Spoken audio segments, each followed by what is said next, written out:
The Efficiency, Depth, and Breadth of Life. Xiefeng, July 16th, 2020. Translated by Qinyu and edited by Peter. Most people should be geniuses in a certain field, but most people are mediocre and find their goals to be unachievable throughout their lives. The reason is that they are forced by life and cannot engage in the work they like, and their entire lives are consumed in their trivial daily affairs. We analyzed housewives statistically. Few housewives have achieved success in their careers because they are submerged in daily trivial housework. We asked an elderly woman, "What have you done in your life?" She could hardly list any examples that she can be proud of. In fact, she has a lot of work to do every day: cooking, washing, taking children out, purchasing, cleaning, and visiting relatives and friends. Countless daily tasks almost dragged her down, and in the end, she found that she had accomplished nothing in her life. Of course, I do not advocate that all people become the best, glorify and illuminate their ancestors, and be successful, much less advocate that all people be extraordinary and live their whole life gloriously. I just want people to live a life that is a little more comfortable, cool, relaxed, and free. Then, how to achieve this wish? Do only one thing in your life. This is a truth that I have recently realized. In the past 10 years or so, I have spent my life being a guide for Life Genuine and have not done anything else. Thus, I have finished writing articles comprised of millions of words and created more than a dozen picturesque human homes based on the new life model.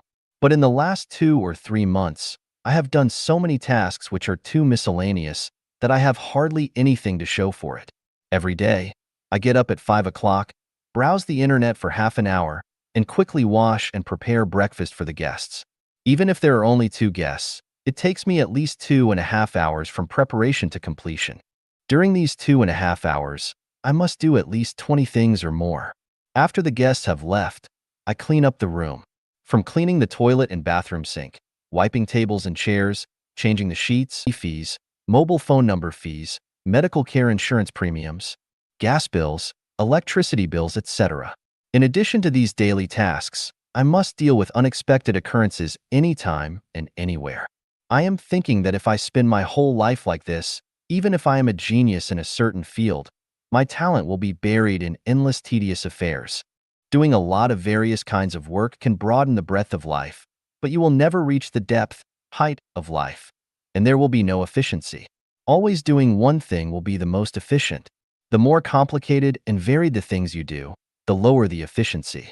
Last year, I planned that any way possible, this year I will go away once, at least to visit Prince George City, which is more than 300 kilometers away. As a result of my daily tasks, I haven't been able to achieve this goal till now. I am tightly bound to the same place and cannot leave for a while. A donkey has a blindfold over its eyes to let it grind grain. It goes around and around the millstone and will go around in circles in the same place for a lifetime.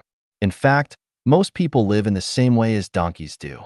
The donkey has to revolve around the millstone. Whether the donkey pulls the grindstone, makes the circle or not, it is not up to it. What about people? Compelled by environment and the pressures of life, people have to repeat the same work every day. All this is involuntarily, and they have no choice.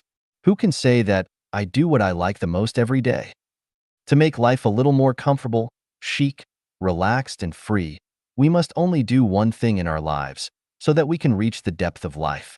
A drilling rig can only drill tens of meters at a time if it infrequently changes the drilling location. To drill to 1,000 meters or 10,000 meters, you must drill in the same hole. Only by concentrating on one goal can it be thus. Rubbing ropes against wooden boards will cut into them, and dripping water onto stones will wear them down.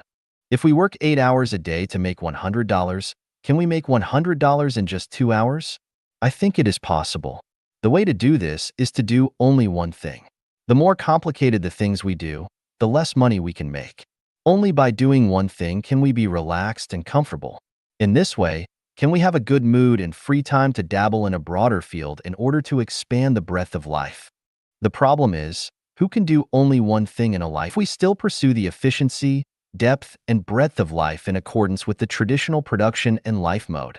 For most people, it is just a beautiful and unrealistic fantasy.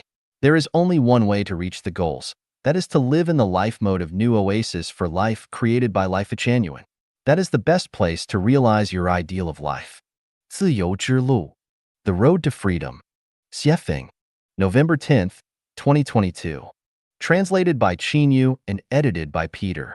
The highest realm pursued by human beings is to obtain physical and mental freedom. Not being physically and mentally free is like being in prison. Why do people want to make more money? Its core purpose is to gain greater freedom. Why do people have to study hard? Its ultimate purpose is to gain more physical and mental freedom. Everyone who has worked hard all his life is fighting for his own physical and mental freedom. The question is, have they achieved physical and mental freedom throughout their life? None. Can you go where you want to, associate with the opposite sex when you want to, say whatever you want to?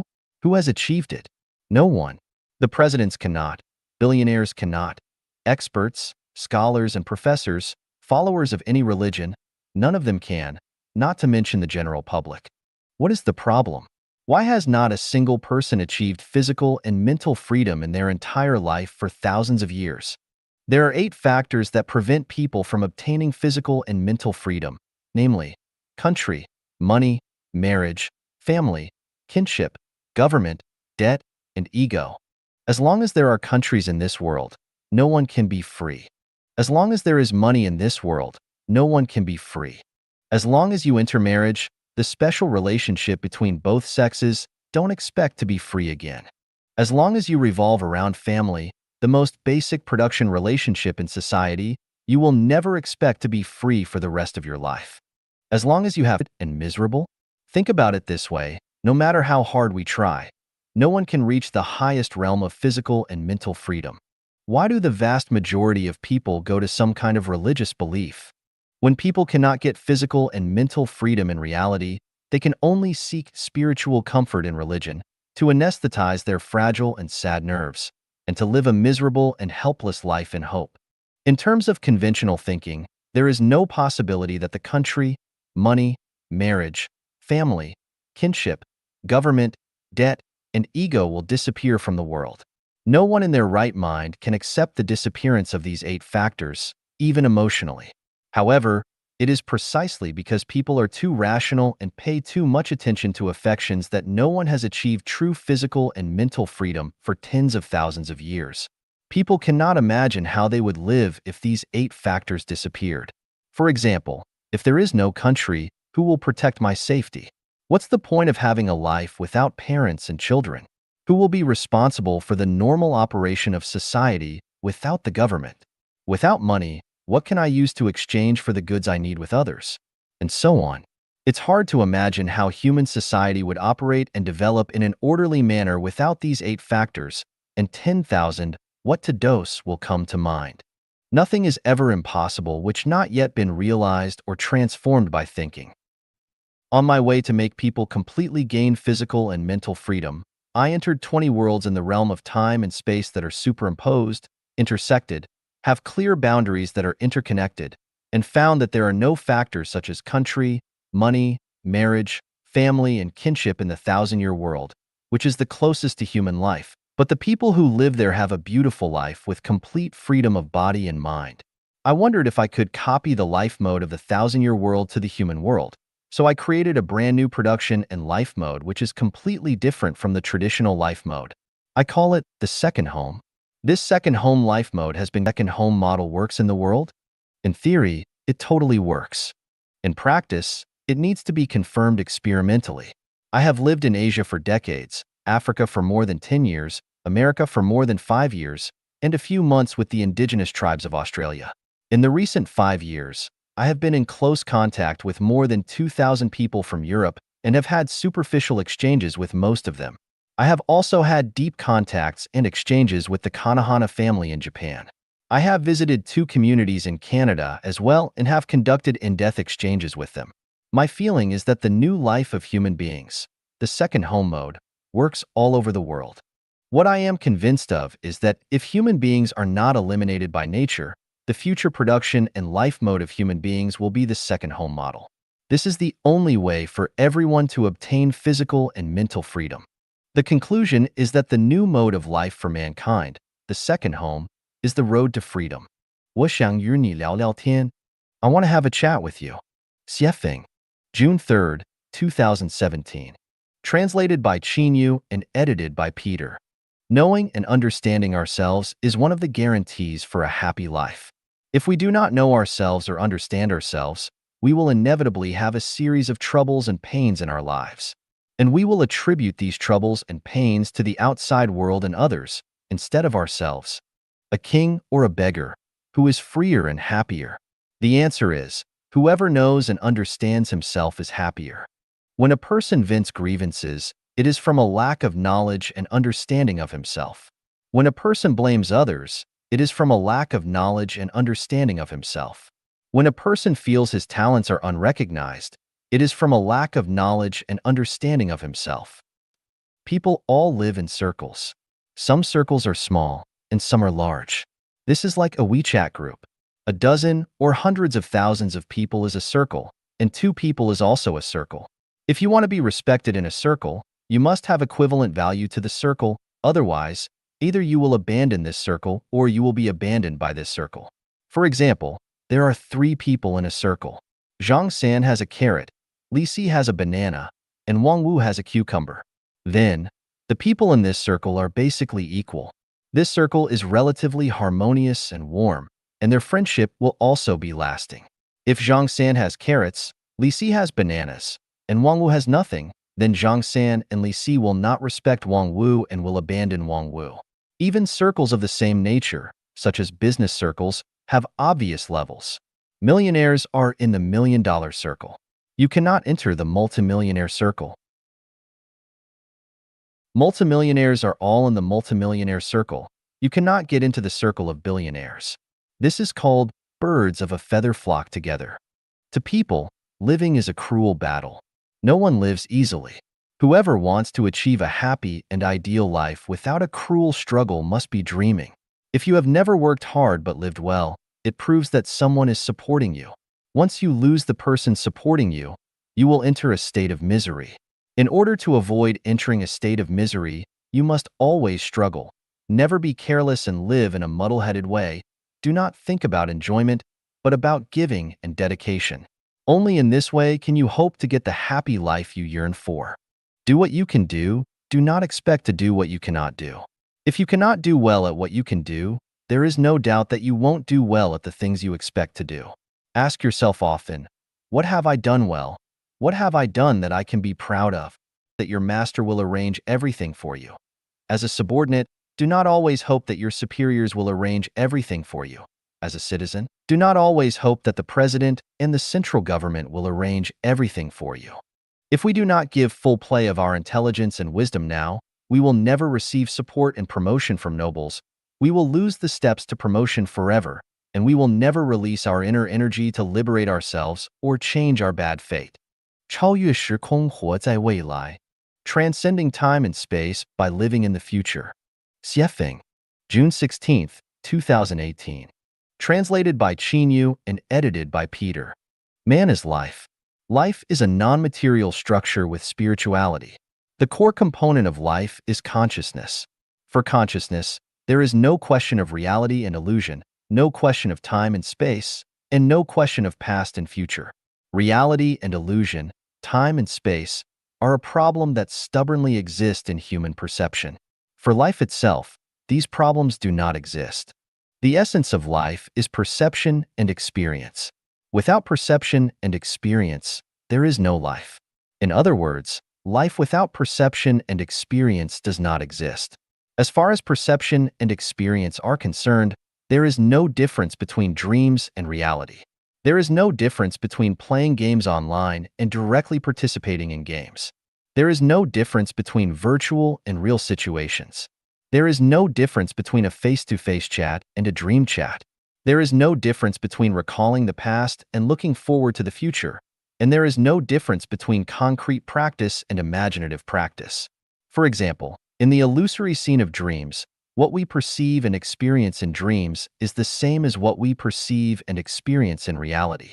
So long as it is perception and experience, for life itself, there is no problem with the illusion of reality, no problem of past, present, and future. Human cognition can never go beyond reality, time, and space. This is the limitation of human cognition. This limitation restricts our thinking to four-dimensional time and space, so that we cannot break through the shackles of reality, time, and space. The sayings and viewpoints of living in the present are the most typical examples of cognition and thinking fettered by reality, time, and space. In other words, the cognition and understanding of living in the present is purely human thinking. It is not the cognition and thinking of lives higher than human beings. Now, let's discuss the feasibility of transcending time and space from human cognition. What has happened is called the past or history. What is happening is called the present or now. What is going to happen is called the future or the time to come. Now let's make a choice. Would you like to live in the past, in the present, or in the future? For those who have had a good past, they want to live in the past, but also look forward to the future. For people who have had a painful past, they do not want to live in the past. So, how many people are willing to live in the present? Except for those who are enjoying life at this moment, most people are willing to live in the future because the future has not yet happened, and they can look forward to a happy situation. The main point of this article is that now is the most difficult time for life. Food, clothing, shelter, transportation, birth, aging, sickness, and death have brought enough worry to people. Electricity bills, water fees, internet fees, gas fees, fuel fees, transportation fees, vehicle, house etc. repair costs, house rent, and land tax have given people enough to be anxious about.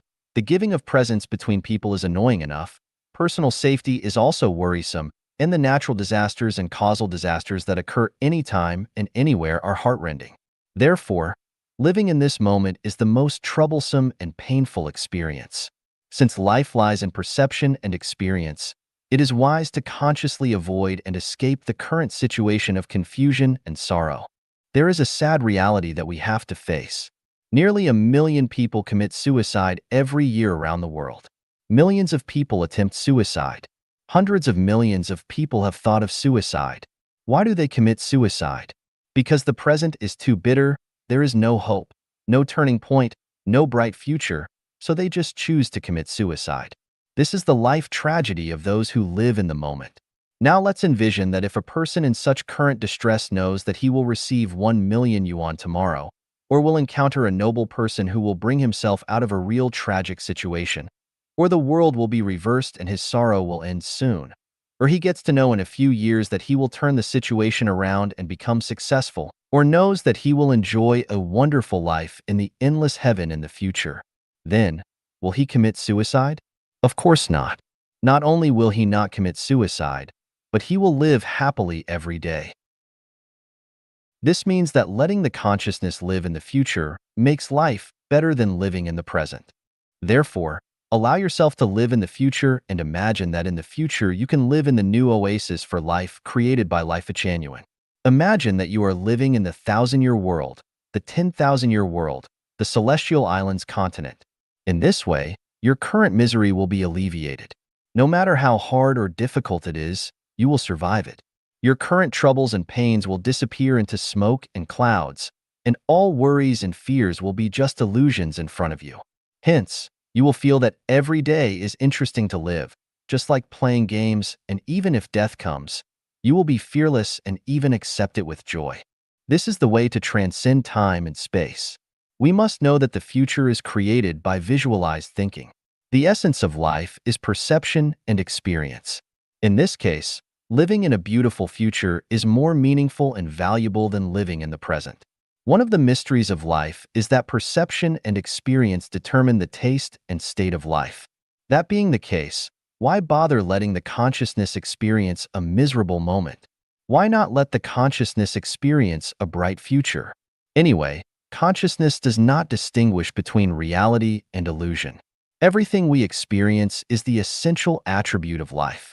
絮叨人生, a ramble about life. Xiefeng, May 23, 2018. Translated by Qinyu and edited by Peter. Rambling is chatting. Chatting can be endless, free from rules and regulations, letting one's thoughts float in the wind, aimlessly like mature dandelion seeds. Everyone encounters two doors every day. One door leads to heaven, and the other leads to hell. Whether you go to heaven or to hell depends entirely on how you treat people and things. If you treat them right, your path ahead will be bright and full of flowers. And if you treat them wrong, your path ahead will be full of mud, and you can only trudge along. Every day in life, we are taking exams. What we should do and how to do it is the exam. The examiner is the greatest creator. Our ultimate destination is decided by the accumulated daily exam results. With excellent results, there is no doubt we will go to heaven. With poor results, there is no doubt we will go to hell. Every day in life, we can have the good fortune of meeting angels. In everyday life, we always deal with people. Even the person we meet in the WeChat group might be an angel. If we treat angels kindly and sincerely, our lives might turn around and we may get to know the secrets of life. If we treat angels badly, we may miss a good connection and a good future. Everyone's outcome is an accumulation of his lifetime's thoughts and behavior. Do not take the chance and think that if you hurt a person or life you will not be punished. It is impossible. Punishment is bound to come. Even if we once ridiculed someone, even if we once gave someone a contemptuous look, even if we once humiliated someone with vulgar language, punishment would inevitably come. Some punishments are obvious, but most of the punishments are without a trace. It just happens without our noticing of it. For example, we should have eaten ginseng fruit, but in fact we got sour plums. We should have done something smoothly, but in fact we encountered obstacles and resistance. To analyze and judge a phenomenon, three basic factors need to be considered. One is affection, one is reason, and one is nature. Some phenomena conform to affection but not reason and nature. Some phenomena conform to reason but not affection and nature. And some phenomena conform to nature but not affection and reason. Some unreasonable phenomena are in line with affection and nature. Some ruthless phenomena are in line with reason and natures, affection, reason, and nature. Last year, I went to Vanuatu, the Pacific Island country, and chatted with Mr. Steven, the person in charge of Eden of the East. He said that people should be vegetarian instead of meat eaters. I asked, "Can't we eat pork?" He said we shouldn't. I said that everything has its value of existence. So what is the value of existence of pigs? He told me a lot and it made sense, but I explained my understanding to him. I said that balance is a law of the universe. This law conforms to the law that the sum of positive and negative energies is zero. Its basic principle is that it rises here but falls there. It increases here but decreases there. It gains here but loses there. And it strengthens here but weakens there. For example, if a person's words hurt many people, the balance of it will be that he can no longer talk. If a person takes advantage of the world, he will definitely be balanced by paying the price for this. If a person owes someone a debt, it will be balanced by his repaying the debt. If a person cruelly killed another life, it will definitely be balanced by the giving of his own life. In this sense, a pig must be the reincarnation of a certain person as a result of his words bringing too much hurt to others. He took too much advantage of others, he owed too much debt, and cruelly killed a certain life. Only by reincarnating as a pig and paying with his own hair, bones, blood, flesh, and life can he balance the debts he owed in his previous life. In this sense, eating meat is a kind of benevolence, and not eating meat is cruel. Why do I say so? When a person owes a debt, he will be reincarnated as a pig to repay. If you do not eat his meat, that means that he is not allowed to repay his debts, and he has to continue to carry his debts and reincarnate again and again in the livestock world. This is a bit cruel. But if you eat his meat, it lets him repay his debts and leave behind his reincarnation in the pig world and return to the human world as a human being. Isn't it a good deed? There are endless truths that people need to learn and understand in their lives. There is a deep understanding that I want to share with everyone. This is to never hurt anyone in your life. Do not hurt with words, nor with deeds, eyes, mouth, hands, feet, or thoughts. Even if others hurt you, you must never deal with a man as he deals with you. Just say good words, as many as you like, and never say anything bad. Once you do, it will become sin, and it will be too late to remedy. Fish are in the water, people are in the Tao, and the operation and changes of all phenomena and things in the world are in the Tao, and there are no people or things that should be wronged. Feeling being wronged is because of your not understanding cause and effect. If you understand the law of cause and effect, you will know that everything is appropriate. It is really divine punishments, though slow, are always sure, with big meshes yet letting nothing slip through. Therefore, if others hurt you, they will be handed over to the Tao's handling and arrangement. We ourselves will never hurt people, will never hurt anyone. 人类最佳出路，改变传统的生产和生活模式. The best way forward for mankind, changing the traditional production and life mode. Xiefeng, February 1st, 2023. Translated by Qinyu and edited by Peter. With the development of human beings today, there are many chronic diseases that cannot be cured by the traditional production and life mode. More than 7 billion people are living on the earth and consume a large amount of resources every day, and consumption has exceeded the regeneration capacity of the earth. Rapid advances in science and technology can develop new types of energy and save resources, but ultimately, it is a drop in the bucket and cannot solve the crisis that we are facing. The chronic diseases of the entire human society are as follows. Resource consumption exceeds regeneration capacity. Everyone is a consumer of resources, not a creator of resources. In the long run, the depletion of resources is an inevitable reality, and this problem cannot be solved by relying on the traditional production and life mode. The waste of resources. A large part of what people use in food, clothing, housing, transportation, birth, old age, sickness, and death today is extravagant and unnecessary. This problem cannot be solved by legal and moral teachings. It can only be solved by changing the traditional production and life mode. Official corruption and a slothful government. There are always contradictions between officials and the people. This problem has not been resolved for thousands of years. The problem is that the traditional production and life mode are fertile soil for corruption. If the traditional production and life mode do not change, the corruption of officials and government sloth cannot be eliminated. Conflicts between ethnic groups and between countries. The competition and conflicts between different ethnic groups and nations which are caused by resource competition and ideological differences have never been resolved in history. If these conflicts cannot be resolved, huge military expenditures will not be reduced, and wars will be inevitable. The huge damage that this causes to society cannot be avoided. The only measure to solve this chronic disease lies in changing the traditional production and life mode of human beings. The gap between the rich and the poor. Due to everyone's different talents and the efforts that different people make, it is natural and normal for people to have a wealth gap between them. However, if the gap between rich and poor becomes too large, conflicts will form. The most effective way to alleviate this conflict is not legal and moral teaching, not to mention administrative orders and taxation, but to change the traditional mode of production and life. The magic of money. With money as a medium of exchange, its value and function cannot be questioned and underestimated. However, when people regard the pursuit of money as the primary motivation and purpose of survival and life, social turmoil and personal troubles and pains will be the result. How can the magic of money be eliminated? Only by changing the traditional mode of production and life. The loss of integrity. The more there are people, the fewer the resources, the more intense the competition will be, and the lower the integrity of people will be. With the loss of integrity, the cost of communication between people, countries, and special interest groups will increase infinitely. This is not only detrimental to the welfare of all the people, but also detrimental to resource conservation and social stability. How can this problem be solved? Legal and moral constraints cannot play a major role, so it can only be solved by changing the traditional mode of production and life. The disadvantages of government planning and a market economy. Facts have proved that the government's plan will take care of one thing and overlook another will lead to the impoverishment of the people. The market economy is like the law of the jungle, which will lead to the weak becoming the prey to the strong, which is not the ideal state of human life.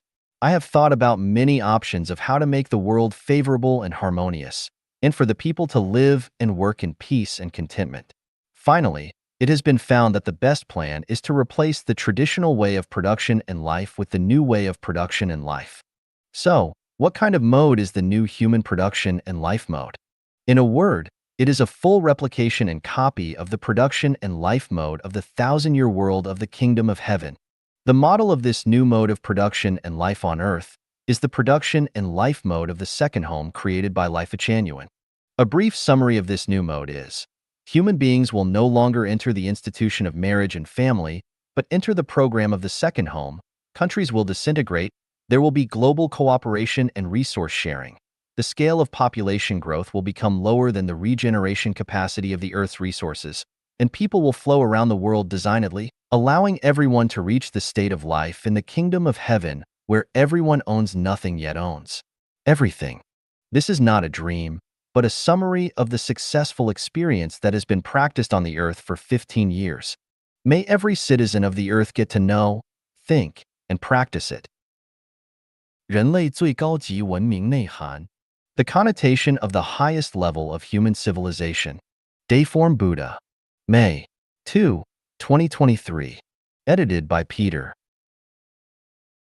When human civilization enters the most advanced stage, there will be no laws, no countries, no currency, no marriage and family, and no forms of identification such as ID cards, passports, driver's licenses, work permits, medical licenses, judge certification, professor certification, and so on, and there will be no various types of business licenses. Readers may think that this is impossible. Without laws, without countries, without any identification, the whole human society will become chaotic. For example, if there are no driver's licenses, people who don't understand traffic rules will also drive on the road and will inevitably cause traffic accidents. I want to say that we cannot imagine the form and operating mode of the highest level of human civilization society with the current consciousness and living environment of people, but we can imagine that when everyone is selfless and exudes the nature of truth, goodness, beauty, love, sincerity, and trust from within, all the disputes in the world will be melted away. The unskilled driver will not drive on the road because he loves others more than he loves himself.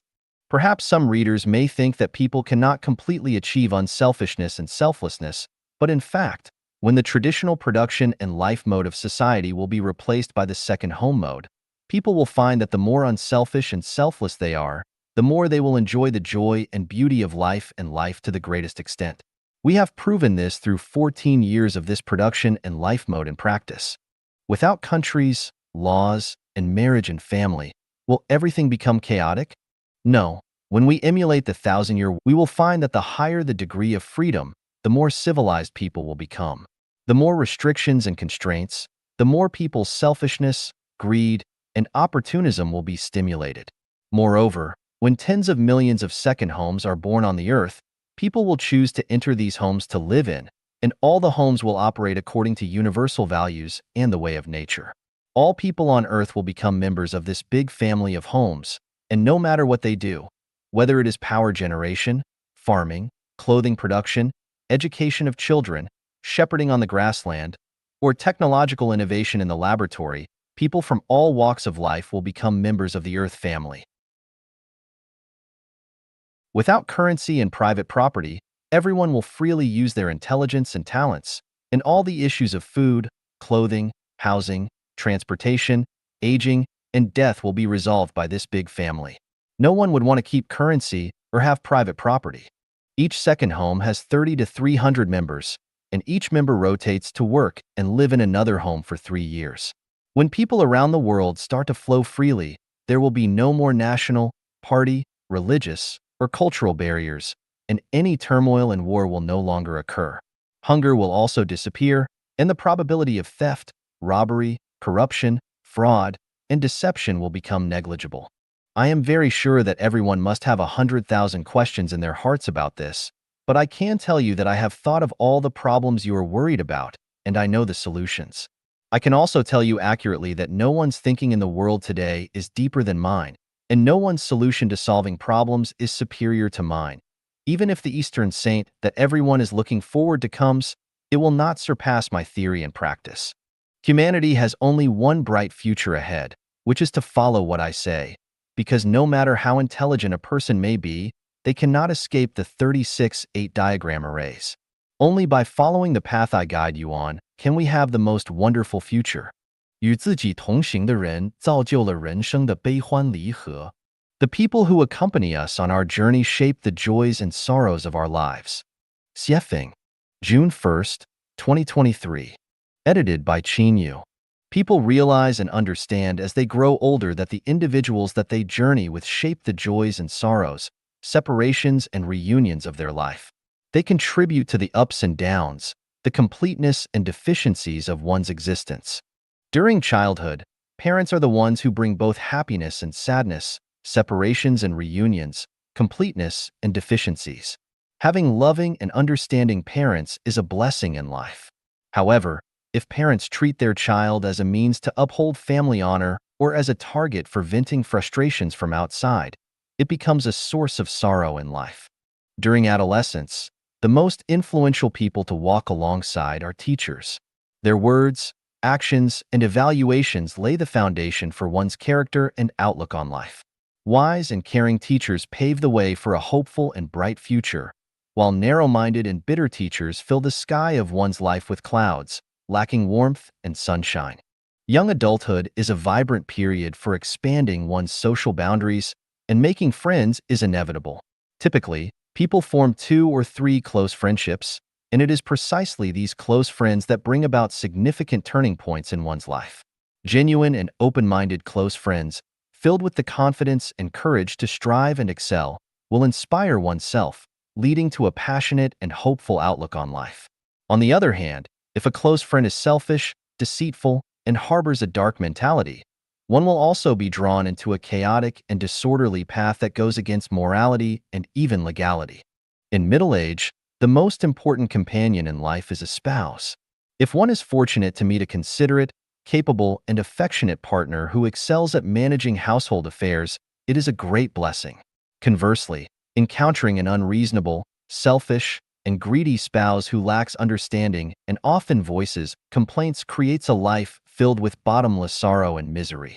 In such circumstances, whether it is the husband or the wife, thoughts of suicide often emerge in their minds. The inner pain has nowhere to be expressed, and they can only silently endure day after day, year after year. In old age, as physical strength gradually wanes and illnesses silently afflict the body, confidence in life diminishes. People around us unconsciously begin to drift away. At this time, the attitudes and treatment received from our children become the final scenery on the journey of life. If children are filial, it is a stroke of great fortune, bestowing immense blessings and great destiny. However, if children are unfilial, physical and mental suffering seeps into our marrow and nerves. Ultimately, the journey of life concludes in a state of calling to the heavens without response and crying to the earth without answer. Whether it is during adolescence, young adulthood, middle age, or old age, if one encounters someone who cares genuinely, bringing happiness, joy, freedom, blessedness, and hope without expecting anything in return, that person is truly a saint, a bodhisattva, an angel. That must be you have burned some high incense in your past life, and blessings poured forth from your ancestral graves. Cherish this extraordinary affinity. If one is fortunate to encounter a group of individuals who selflessly give and contribute without making excessive demands, it is a tremendous blessing and the greatest care and blessing from heaven. It is worth treasuring for a lifetime. 失业大学生们的锦绣之路 The Splendid Path of Unemployed College Students. Xiefeng. April 25, 2023. Edited by Qin Yu. Happiness. Misery lurks beneath it. Misery. Happiness is to be found by its side. What I see is a bright future awaiting unemployed college students, a wonderful life that is incomparable. This is what I think, and I hope respected and dear unemployed college students can consider whether it makes sense. At this moment, you may be in a state of confusion, anxiety, uncertainty, restlessness, and disappointment. This is because you are carried along by the tides of the times. If you try to catch up with the tide or let others determine your fate, you will find yourselves in a sea of suffering. Not to mention reaching the other shore, you won't even be able to see where it is. First of all, you should understand that it is not your fault, nor your parents' fault, nor the fault of your school teachers and professors that you are unable to find a job. It is the fault of the times. Just like the blooming flowers wither in the spring, it is not the fault of the flowers, but the result of a cold spell. You may be inspired by another form of success studies, such as how to make a comeback, how to escape from the lower class, how to cross social barriers, and so on. I want to say that such motivation will only make your situation more difficult and miserable. Don't aspire to be superior to others. Don't aim to live a life that others envy. Don't expect to achieve financial freedom quickly, and don't anticipate starting your own business. These thoughts and actions are poison to life and will make everyone's existence even more unbearable. In front of you lies a life adorned with beautiful flowers. Endless is the sea of bitterness. Repent and you will find the shore. How do you repent? How do you reach the paradise-like shore of life? Once your roots establish yourself, the way will grow therefrom, and the way will guide you. Only seek to serve more people without desiring to earn more money. Reduce your material desires to the minimum. Live in a thatched hut, wear patched clothes, eat simple food, drink plain water. Refuse all luxury goods. If necessary, you can beg. Regard yourself as the most ordinary blade of grass in nature. Don't pursue romantic relationships, don't get married, don't start a family. Concentrate your efforts on establishing a foundation, inheriting the wisdom of the past, creating everlasting peace. Listen to the teachings of Jesus Christ, respect the Dharma of Shakyamuni Buddha, embrace the spirit of the Prophet Muhammad, and adopt the thoughts of the Taoist Saint Laozi. Regardless of how dark the world becomes, how fickle people's hearts are, how bleak the future appears, and how others may comment, dedicate yourself to unifying the world and ensuring the well-being of all people, allowing everyone to enjoy the blessings of life. Strive to make everyone possess everything while having nothing, and work hard to provide everyone with a means of livelihood. Regard labor as the foremost necessity of life. Adhere to this principle. The image of laborers is the most beautiful. Labor is the source of joy and happiness. Laborers possess the finest qualities. Engage in diligent work every day, create, and never allow yourself to be idle. Abandon laziness. Abandon getting something for nothing. Abandon seeking comfort and despising hard work, and abandon seeking quick gains. Sing the praises of all laborers in the world. Embrace unconventional thinking and indulge in wild imagination. Reversion is the action of the Tao. When the majority moves west, quickly move east. When the majority flock to the cities, quickly go to the countryside. When the majority prioritizes pragmatism, quickly prioritizes ideology. Whatever the majority criticize, quickly sing its praises, and vice versa. Distance yourself from money, power, fame, and profit, including distancing yourself from the wealthy, influential, famous, and powerful. Get closer to the most ordinary and common laboring masses. Reverse all the perspectives on life, values, worldview, outlook on life, and moral outlook that human society has established, and establish anew the 5 outlooks necessary for the highest level of civilized society. Then, you will discover the scenery of, just as the weary traveler despairs of finding a road, lo, a village appears, and the shade of willows and riotous flowers beckon. The path has been paved for you, and the future is definitely more beautiful than you imagine. If you find my words reasonable, follow the path I have laid out. If you think I am talking nonsense and misleading you, then continue the path you believe to be correct. 性的神力和魔力, The Power and Magic of Sex. Xiefeng, March 31st, 2021. Edited by Qin Yu. In the Bloodstream Sermon, Patriarch Bodhidharma said, "Nature, same as sex in Chinese, is Buddha. What propels society forward is sex. The universe is a dance of sex. The fulfillment of sex is the fulfillment of life and the fulfillment of the universe. In order for a person to become immortal, achieve enlightenment, and become divine, they must attain the fulfillment of sex. From the principle of Taiji, every life is polarized, either masculine or feminine. Only when the masculine and feminine unite can life become complete. The power of sex is immensely strong. It is impossible to transcend sex. It is self-deception. Sex possesses divine power and demonic power, which humans cannot control. Forcing control over sex will distort it and lead to sexual deviance. When sex is liberated, the world becomes peaceful, people become harmonious, and society becomes balanced and stable. Therefore, sexual freedom is both fundamental and ultimate freedom. Without sexual freedom, there is no personal freedom, no fairness or justice in society, and no possibility for individuals to become immortal, achieve enlightenment, or become divine. Thus, sex should bloom freely like wildflowers in the mountains and flow freely like rivers. Sex is amoral.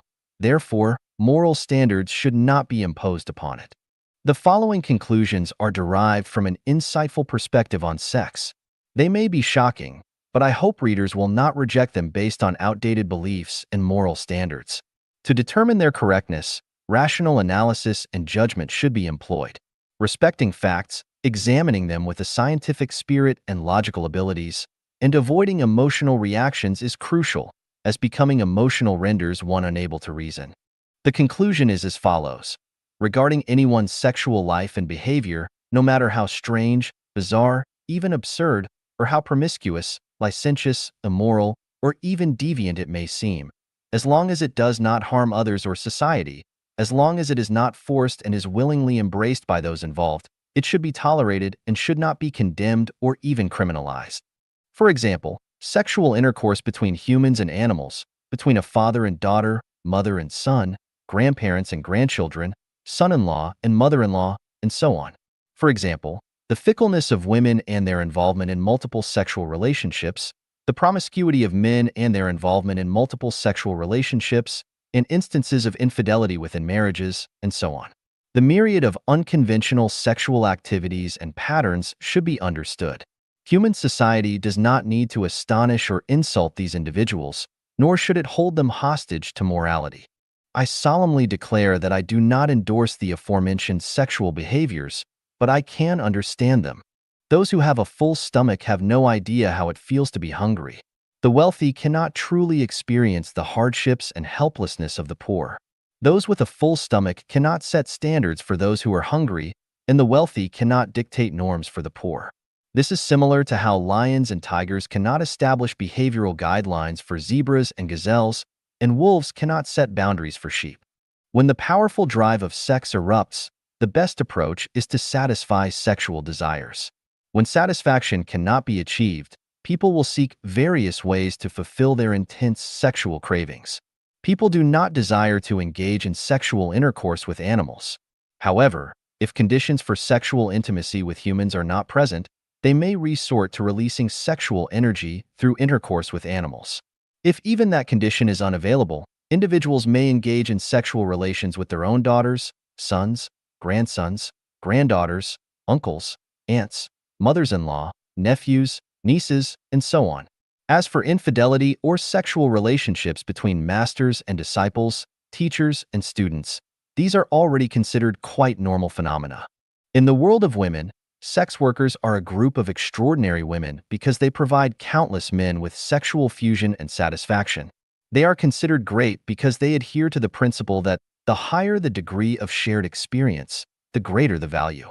Therefore, it can be logically deduced that women who engage in sexual relationships with more men and men who engage in sexual relationships with more women should be affirmed and should not be subjected to condemnation or persecution.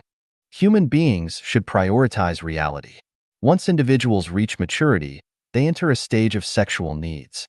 Maximizing the acquisition of sexual energy not only leads to happy and fulfilling lives for each person, but also promotes a harmonious and stable society that progresses toward civilization. The prerequisite for human civilization is sexual freedom.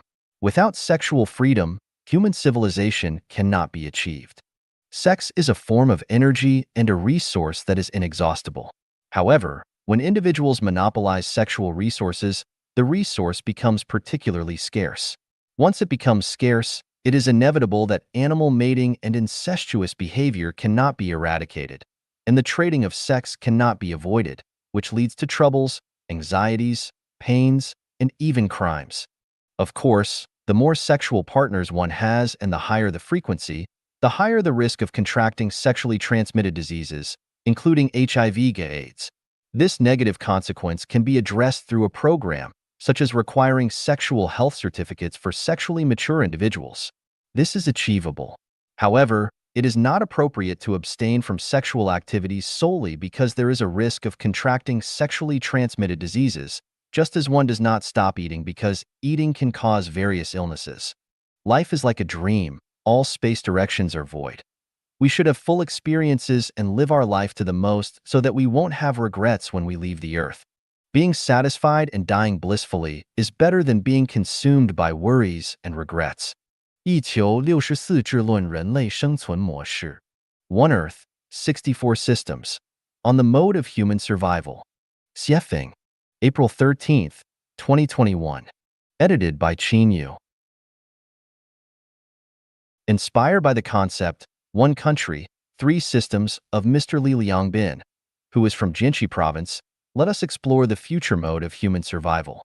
The most ideal life mode for humanity in the future is the Xiefeng-style communism. However, before that, we can implement the One Earth, 64 Systems as a transitional mode. The so-called One Earth, 64 Systems implies that there can exist 64 different life modes on Earth. Let's examine the following scenario. In a circle, there are cows, horses, donkeys, sheep, pigs, dogs, chickens, ducks, and geese. Due to their different habits, food preferences, and physical characteristics, conflicts, arguments, and fights often arise between them. Chickens, ducks, and geese often complain that sheep, pigs, and dogs trampled on their eggs. Sheep, pigs, and dogs frequently lament that cows, horses, and donkeys snatch their food. Cows, horses, and donkeys often grumble about chickens, ducks, and geese defecating in their feeding troughs. All the animals blame each other for excessive flatulence, making it unbearable for anyone. As a result, no one is leading a good life, and it becomes impossible to live under such circumstances. To solve the above problems, moral education is futile and ineffective. The best approach is to separate them and provide each animal with its own enclosed space, corresponding to their species. This way, we can avoid mutual complaints and torment. The human species has some similarities to the livestock mentioned above. Some people prefer the capitalist way of life, while others prefer the primitive tribal lifestyle, socialism, communism, anarchism, democracy, dictatorship, rice, noodles, meat-based diets, vegetarian diets, monogamy, polygamy, or polyandry. The list goes on. When individuals with diverse preferences are forced into the same mode, conflicts, arguments, and even physical fights are unavoidable. The way to eliminate contradictions and conflicts among individuals is to allow them to live in their respective spheres where they can find peace and happiness. Therefore, my idea is the One Earth, 64 Systems approach. For example, all white people could gather in Europe, black people in Africa, and yellow people in Asia. This would eliminate racial discrimination. Those who prefer the capitalist system could come together to engage in capitalism, while those who prefer the socialist system could come together to practice socialism, and those who prefer the communist system could come together to pursue communism. Similarly, those who embrace Christianity could gather in one place, those who follow Islam could gather in another place, and those who practice Buddhism could gather in yet another place, and so on. Likewise, those who enjoy noodles could eat noodles, those who prefer rice could eat rice, those who enjoy meat-based diets could come together, and those who prefer vegetarian diets could gather as well. Those who prefer monogamy could form their own society, those who prefer polygamy or polyandry could form their own society, and those who advocate for a society without marriage could form their own community for shared relationships. In this way, just like providing separate spaces for cows, horses, donkeys, sheep, pigs, dogs, chickens, ducks, and geese, humans no longer need to argue and fight with each other due to differences in personality, interests, and so on. Why 64 systems? Because human survival requires 64 elements, and none can be omitted. Do you see it? Cows, horses, donkeys, sheep, pigs, dogs, chickens, ducks, and geese are arguing together without any value or meaning, and their arguments will never end. Arguments between humans are also without value or meaning. The best solution is to live our own lives according to our own preferences. Can the above ideals be realized? Certainly not, because those in power won't allow it. Therefore, this proposal is only meant to bring some amusement to everyone when they have enough to eat and drink and have nothing else to do. 把每件小事做完美，你就是非凡之人。Completing every little thing perfectly makes you extraordinary. Xiefeng. April 23rd, 2021. Edited by Qin Yu. As someone in their 60s, I have some life insights and experiences to share with young people, which will undoubtedly benefit you greatly. The most valuable insight and experience from my half-century of life is that by completing every little thing you do perfectly, you become an extraordinary individual, and your life path will only grow wider as you continue. What are the small things you should strive for perfection in? The answer is that every small thing you do each day should be worth doing perfectly. Here are some examples. When interacting with others, whether serving or cooperating with them, always make an earnest effort to bring joy and satisfaction to others. This is especially true when dealing with your superiors, elders, or those who excel in their careers. Let them know that you respect them and are willing to serve them. When performing tasks, never have even the slightest hint of complaints or half-heartedness. When collaborating with others, be willing to give more and enjoy less, making the experience comfortable and valuable for the other person. When interacting with your blood relatives, such as parents, children, siblings, and other relatives, or with your spouse, in-laws, and their relatives, do not focus on personal interests. Instead, give your utmost effort to do things well to the best of your ability. Never expect rewards. Simply express your best qualities and make everyone feel secure and comfortable when they are with you. Most young people will work for private employers or become government employees as civil servants.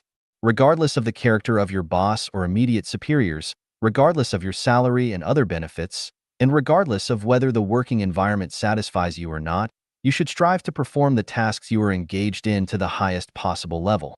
Never think that you are working for your boss or the country, or that your efforts are not worth it. Either quit and leave, or put your heart and soul into doing the job well. Whether in interpersonal relationships or in your work, always remember that there are one or several pairs of eyes constantly watching you. Even when you are alone, there are eyes watching. This is the secret I discovered after becoming a guide in Life Genuine. Moreover, be aware that the people watching you are not those of lower or equal level to you. They are always more advanced and outstanding than you. They are the ones who determine whether your future will be smooth. If you fail to do small things well, your path will become narrower as you go. But if you excel in every little thing, your path will widen as you move forward. Every word spoken and every action taken by a person is recorded in the detention information space. Even if tens of thousands of years pass or the Earth disappears, everything recorded in the detention information space will not disappear. Once a word is uttered or an action is taken, it is impossible to change it. Nowadays, the online world and platforms like WeChat provide a vast space for us to showcase our talents. However, we must be vigilant because every word we speak in the online world or in WeChat groups, etc., will influence our future. Every word and every action pave the way for our future. Speaking perfectly and doing every little thing perfectly paves the way to heaven, while speaking and acting in an ugly way paves the way to hell. As I said before, what information you input into the world determines what results the world will give you. Therefore, be cautious with every word you speak and put your heart and soul into completing every little thing perfectly. Every word we speak and every action we take fully reflects our inner world and life qualities. It is important to be aware that sometimes a single word we speak or a small thing we do can change the trajectory of someone's life. All the words we say and the things we do collectively shape the trajectory of our lives. Extraordinary lives are those who complete every little thing perfectly.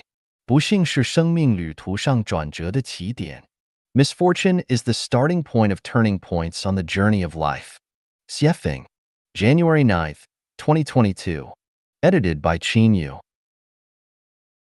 As a guide in Life Genuine, I understand that Life Genuine members who follow the guide to climb the peak of life know that whether it's the articles I write or myself, everything is presented truthfully and transparently to the public. I have nothing to hide or conceal. I am transparent. I am real. There is no hypocrisy, no artificiality, no pretense, no schemes, no tactics. What I say may not be completely correct, and what I do may not be flawless, but what I say and do is a genuine expression of my true self. I speak out about the insights, experiences, and viewpoints I have gained on my journey of life, hoping that they may have some value as references. I experienced the years of hunger in 1958 and 1960 and almost starved to death. That was misfortune. However, the result of this misfortune is that I have found every meal I eat in my life to be delicious, whether it's the sour taste of Northern cuisine, the spicy taste of Central cuisine, or the sweet taste of Southern cuisine. Whether it's Chinese, Western, or African cuisine, they are all enjoyable. This is because I have a belief in my heart that simply having enough food to fill our stomachs in life is happiness. In 1980, I studied at Zhangjiago Geological Technical School, specializing in being a fitter. During one semester, I was assigned to the automotive repair workshop to learn car mechanics. The master had 2 apprentices, and one day the master asked his 2 apprentices to let me practice driving by taking the car to the school playground. The older apprentice explained to me how to operate the car and then got out of the car. However, the younger apprentice grabbed the steering wheel and started the car, practicing without ever letting me drive. During the practice, students from the fitter class and mechanic class came to the playground for physical education, and the younger apprentice was driving in a reckless manner. It was unfortunate for me that the younger apprentice didn't let me drive, but this misfortune saved me from disaster. Every time I think of that scene sitting in the driver's seat on the school playground, watching the younger apprentice nervously practicing driving, I am grateful that fate didn't let me drive that day. If the person holding the steering wheel had been me instead of the younger apprentice, I could have driven and hit many classmates, with terrible consequences. I might have been born with the qualities to become an official. During my primary school, middle school, technical school, college, and the first semester of university, I was almost always the class monitor. At the age of 18, I became the deputy secretary of a brigade managing 11 production teams. In 1984, I was designated as the director of the 3rd echelon in the geological hydrology 3rd team. In 1988, I was designated as the principal of a school for children of employees in the Geological Bureau. In 1992, I was designated as the director of a prospecting machinery factory. Unfortunately, I messed up all these positions because I didn't take those official positions seriously. Looking back today, this misfortune was actually a great blessing. If I had become an official at the time, according to what my wife said in 1993, I would have already been the governor of Gansu province. If that were the case, there would be a 90% chance that I would have become a corrupt official and could have ended up in prison. Even if I didn't end up in prison, my name would certainly be infamous throughout history. In 1994, while I was abroad, the official's vehicle broke down. I was asked to drive it to Blavoy, more than 200 kilometers away, for repairs. As I was the translator, no one else could handle it. The owner of the repair shop was a white person who said it would take 3 days to fix the car. So I handed the car over to the repair shop and returned to the base. However, that evening, I was subjected to the official's insults. He wanted me to fix the car and bring it back the same day. Faced with such irrational treatment from my superior, I quit on the spot. This unfortunate event led me to leave the system I had finally entered. Later, I started my own business and embarked on the path of self-reliance. Thanks to the irrational insults from the official, I finally found my path to freedom. At a time when there were very few private cars in China, I already had a sedan and a van, and I was living in a spacious villa with a front and backyard and a swimming pool. I employed 2 people to maintain the garden and clean and wash clothes for me. Over 20 years ago, I had a car accident, an unfortunate event.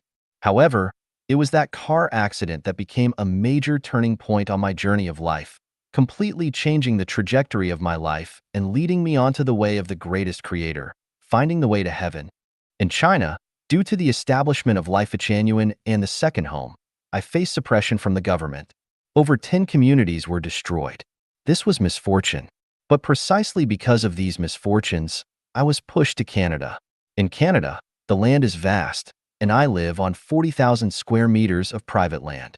According to my friends, where I live is a mansion with 10 bathrooms, 2 washrooms, and 6 showers. I enjoy a peaceful, harmonious, and secure heavenly life. From the aforementioned unfortunate events, what have we realized? In fact, when we encounter unfortunate events, we feel anxious, suffer, worry, and even become resentful. However, in most cases, misfortune is precisely the turning point in life. It is truly said, good fortune lies within bad and bad fortune lurks within good. When we understand this, when faced with misfortunes on the journey of life, we face them calmly, accept them willingly, and may even secretly rejoice. Therefore, when misfortune befalls us, we must remain calm, not panic, not go mad, not complain, and certainly not become angry. As long as we are alive, we can await the day when the clouds disperse and flowers bloom. The members of Life Genuine all know that when I lost sight in one of my eyes, everyone worried about me. But I smiled and declared, haha, from now on, I can see everything clearly with just one eye. Since the day I began losing my eyesight until today, I haven't really cared about the loss of one eye. Who knows whether it is a good thing or a bad thing? When the Chinese government released a video message calling the second home created by Life Genuine an evil community, I laughed and felt delighted all day long. How marvelous! Darkness curses the light, and the light becomes even brighter. Calling me Xiefeng, evil only serves to prove that it is a case of thieves crying, "Catch the thief." As a result, the status, value, and significance of Life Genuine in history will shine even more brilliantly, and future generations will have profound respect when they hear about Life Genuine. When numerous unfortunate events occur on the journey of life, congratulations! The gates of heaven have already opened for you. Misfortune is the starting point of turning points on the journey of life. Please cherish misfortune. 仇富必将贫穷. Hating the wealthy will lead to poverty. Xiefeng, January 12, 2022. Edited by Qin Yu.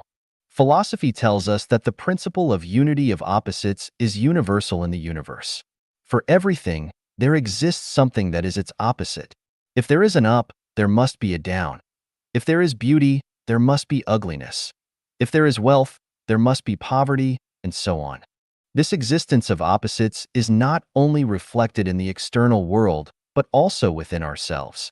It means that within the same person, there can also be opposing aspects. For example, if you dislike wearing clothes, then you can only be naked. If you dislike the truth, you can only live in falsehood. If you dislike men, you can only become a woman. Therefore, if you hate the wealthy, you will inevitably head towards poverty. From this, we discover a pattern. Things tend to move towards their despised opposite. Based on this pattern, we can draw the following conclusions. If you hate heaven, you will move towards its opposite, hell. If you hate hell, you will move towards its opposite, heaven. If you despise landlords, capitalists, and the wealthy, then you will move towards being a poor farmer, a wage laborer, or a beggar. If you despise violence, you will move towards peace. Likewise, if you despise peace, you will move towards violence. If a country eliminates all the rich people, that country will inevitably move towards poverty. If a country despises civilization, it will move towards ignorance and backwardness. If all members of a nation respect, admire, and protect the wealthy, that nation will move towards prosperity and strength. On the contrary, if everyone discriminates against, insults, and suppresses the wealthy, that nation will move towards poverty, backwardness, and weakness. Likewise, if a nation, a country, despises nations and countries that are wealthier and more civilized than itself, that nation and country will inevitably move towards poverty, isolation, backwardness, ignorance, and barbarism. From this, we can draw another conclusion. You will move towards what you like. If you like cleanliness and tidiness, you will get rid of filth and messiness.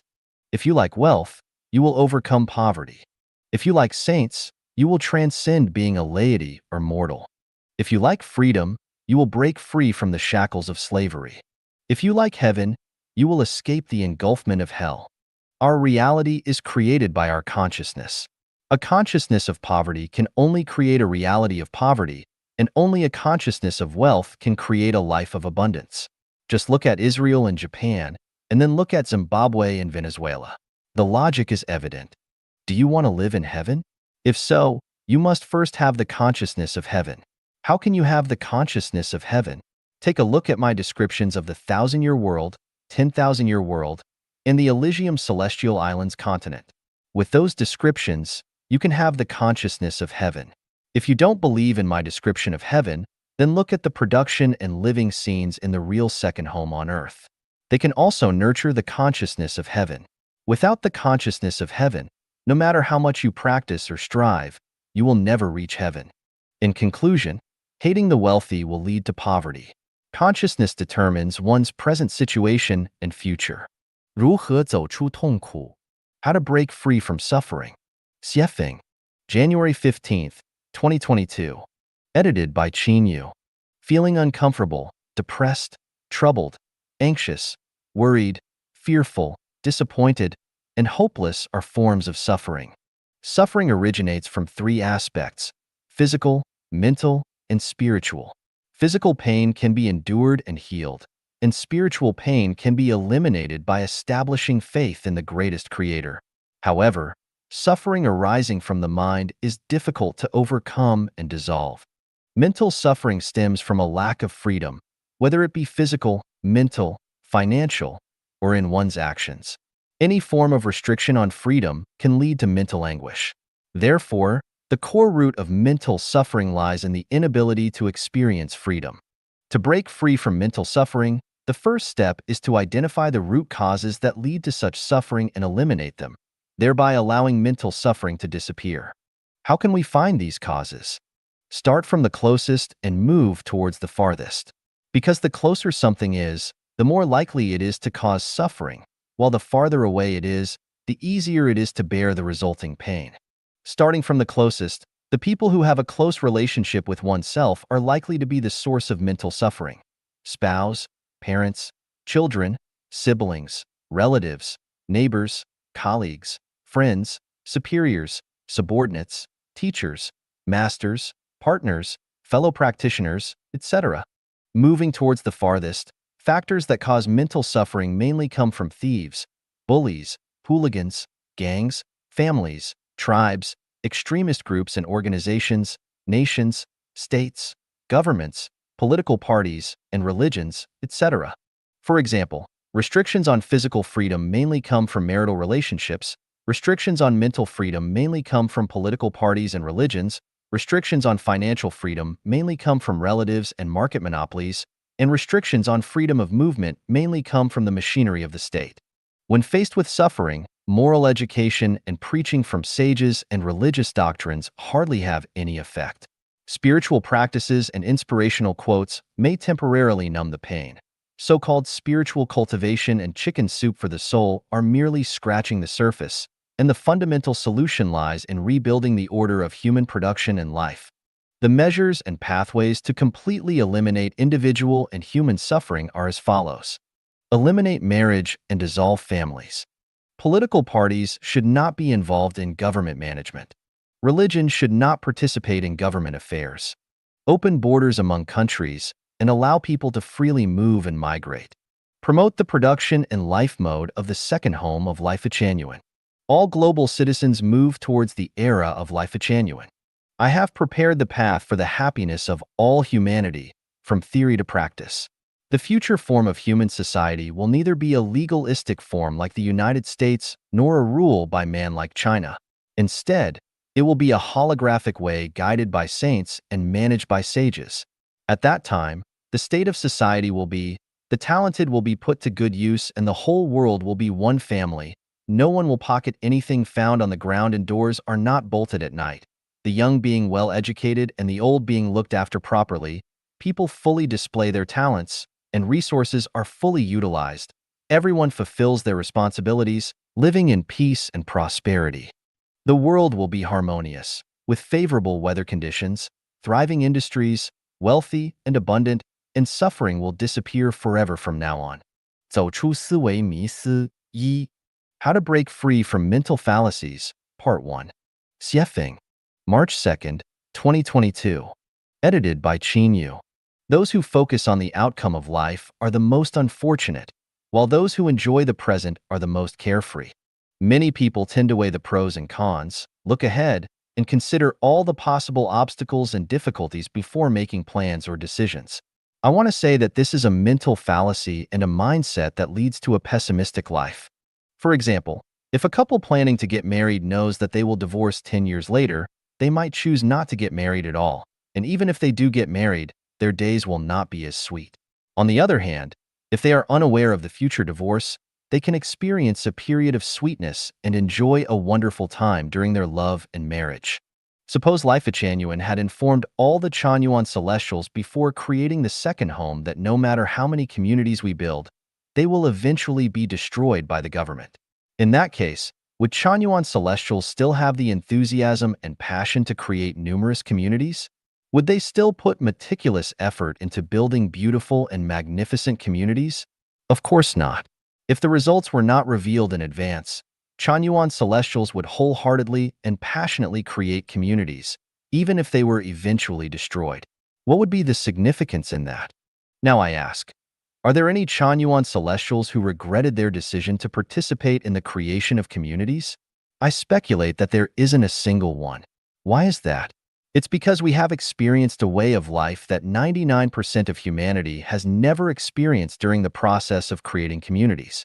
Through first-hand experience, we have come to know the existence of the 1,000-year world, and from there, we can deduce the existence of the 10,000-year world and the Elysium Celestial Islands continent. At the same time, we have experienced true happiness, joy, freedom, and bliss. As a result, our vision has expanded, our mindset has grown, our state of being has elevated, and our understanding of the current state of human society has deepened.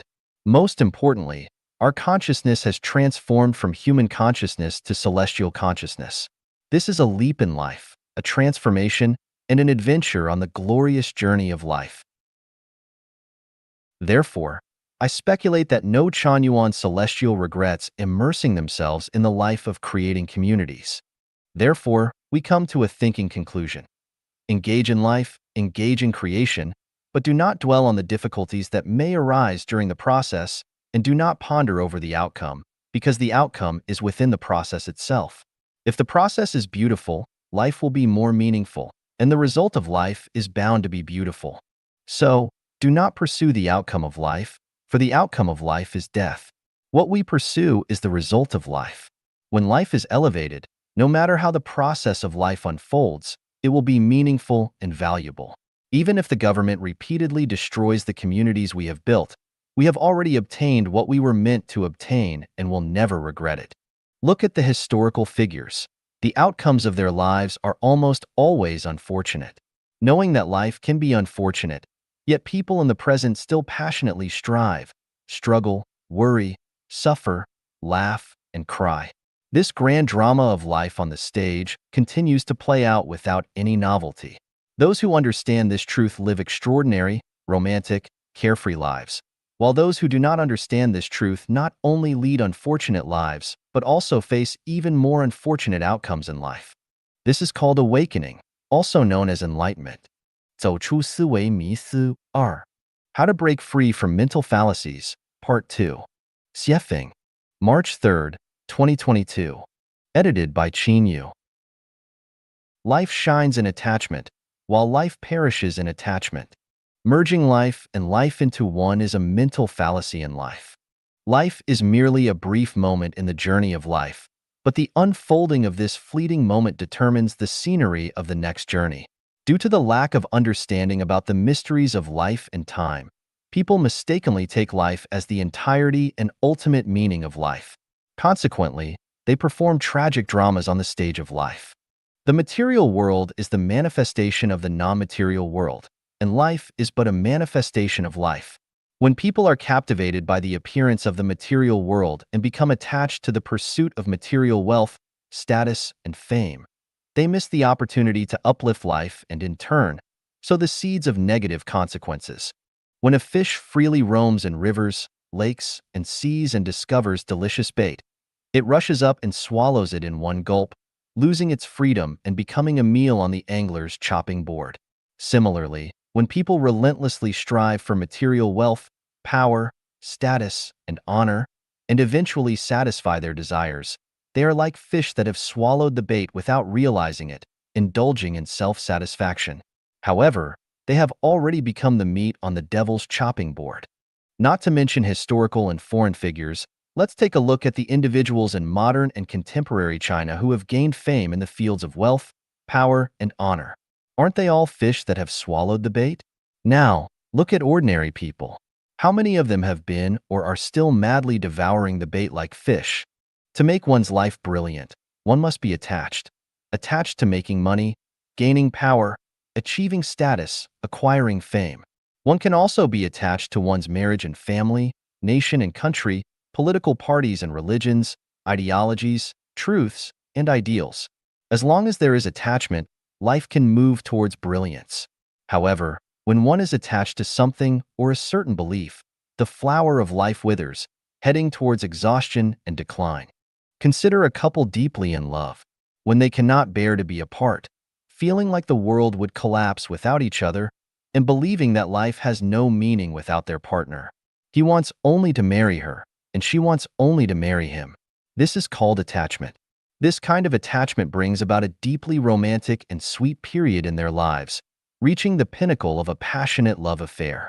However, as time passes and the erosion of daily life begins, they gradually realize that their attachment has become a binding rope. The longer this feeling persists, the stronger it becomes. Because of excessive attachment, they neglect all the other scenery along the way. By the time they grow old, they realize that they have missed countless opportunities to appreciate breathtaking scenery. Beneath their smiling faces lies a sense of helplessness and endless lamentation. An old man descending from a mountain tells young people who are excitedly climbing up, "There is nothing worth seeing at the mountaintop. The view is even better down below." Of course, the young people do not believe him and think, "This old man just doesn't know how to appreciate the scenery." So, they keep climbing, eventually reaching the mountaintop, but also growing old. And what do they find? The old man was right all along. There really isn't anything worth seeing at the mountaintop. Consequently, one by one, these people who were once young and climbed mountains start descending. As they see the younger generation climbing with excitement, they tell them, "There is nothing worth seeing at the mountaintop. The view is even better down below." However, how could the young people believe the words of the old folks?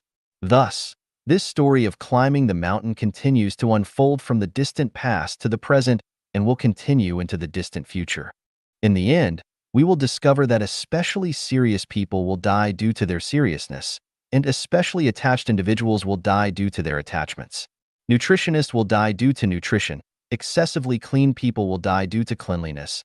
Those desperately seeking longevity will die prematurely in pursuit of longevity. Those who aspire for political power will die due to political power. Those pursuing wealth will die due to wealth. And those scheming to attain power will die due to power. The list goes on. So, where is the best path in life? Take things as they are, associate with others by following naturally come-and-go relations, act in accordance with one's intrinsic nature, and take advantage of opportunities as they arise. Let go of attachment. This is the best path in life, and it also aligns with the path of the sublimation of life. 走出思维迷思3. Breaking Free from Mental Fallacies, Part 3. Xiefeng, March 4th, 2022. Edited by Qin Yu. Life is enriched through possession, while life withers through possession. When people travel by train, they buy a ticket, enter the station, board the train, travel for a distance, disembark, and exit the station. Simple and effortless. Rarely does a passenger want to buy and possess the train they are traveling on, nor do they wish to stay on the train indefinitely. Why don't passengers want to buy and possess the train? Because it is unnecessary, and ownership would become a burden. Likewise, people do not desire to possess commercial airplanes or large cruise ships because they are merely using them for one journey. Perhaps they will only use them once in a lifetime. So why invest time, energy, and money to own them? However, the fallacy lies in the fact that despite knowing we are merely traveling through this earthly realm for a short period, where everything on earth is not worth possessing, and even if possessed, it will eventually have to be relinquished, why have humans tirelessly racked their brains over what to possess?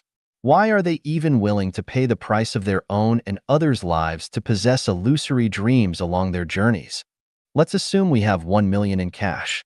Is it better to use that 1 million to buy a house, or to temporarily rent someone else's house and use the remaining money for other purposes?